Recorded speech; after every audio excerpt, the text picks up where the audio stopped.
Hello, Fernstar here, and today's video I'm gonna be reading more of the trash novel Chronicles. Please let's get started.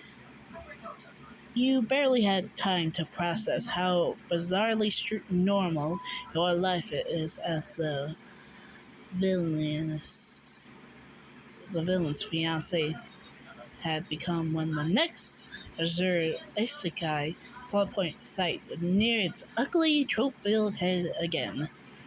It all starts with yet another ravish tea party. So you began to lose track how many events you've been forced to attend. They all blur together into a haze of polite smiles, floral pats, far too much sugar. This time you were set next to Bill, who, as always, like he had stepped out of a Renaissance painting. You, on the other hand, were not trying to spill tea on the new dress he insists you wear.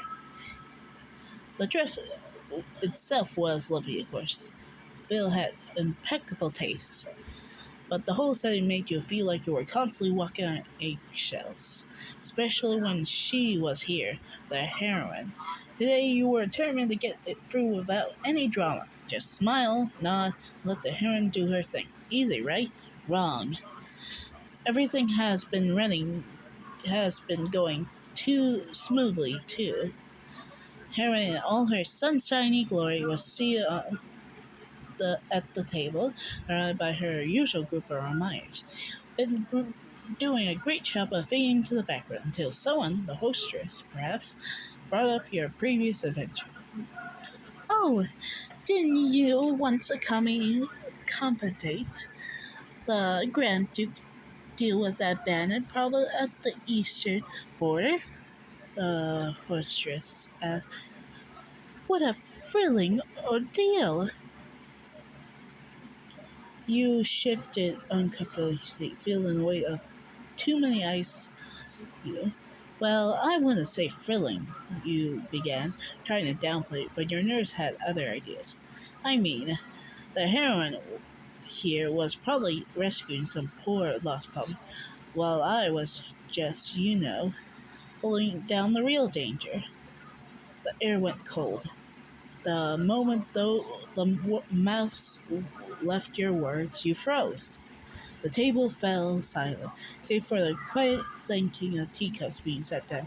Free eye was on you. The heroine's wide eyes blinked at you, full of hurt and confusion. Across from you, the second male lead, Mr. Tall, dark, and brooding, looked like he was about to leap across the table and strike you on the spot. Oh no, no.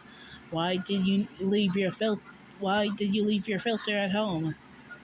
You opened your mouth to apologize. Before you could, the second male lead slammed his cup down on the table. The porcelain rattles honest. You dare insult her honor? He roared, rising from his seat like some sort of vengeful storm cloud. I will not stand for this. Why did I say that? You cringed eternally, face turning a bright. It was a joke. No, he declared dramatically, pointing a finger. I demand satisfaction, a duel for her honor. You were too stunned to respond. Your brain is scrambling to make sense of it. A duel over this? All you implied is that the heroine wasn't exactly battle-hardened. Surely this wasn't duel. This man acting like you call his mother a turnip or something worse. The heroine of ever the epitome of grace tried to intervene. There's no need. But Mr. Broody wasn't having. No, her honor has been disgraced, and I shall defend it with my life. Phil, who's been watching this spectacular unfold with a respectful mild disgust, finally rose from the chair. His cool gaze swept over the table, landing the second male lead with all the intensity of a snake about to strike.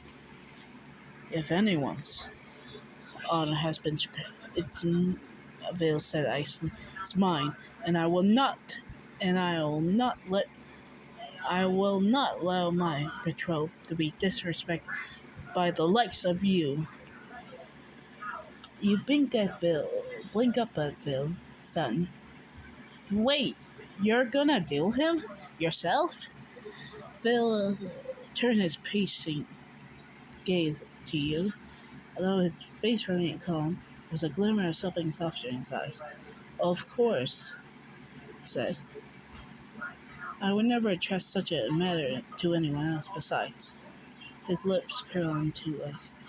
It's been a while since I started in his place. You'll go. Feeling a bit lightheaded. Was it getting hot in here? The second male lead, apparently unaware how screwy he is, smirked. Very well, let's settle this once and for all. And that's it for part 6. Hope you guys enjoy.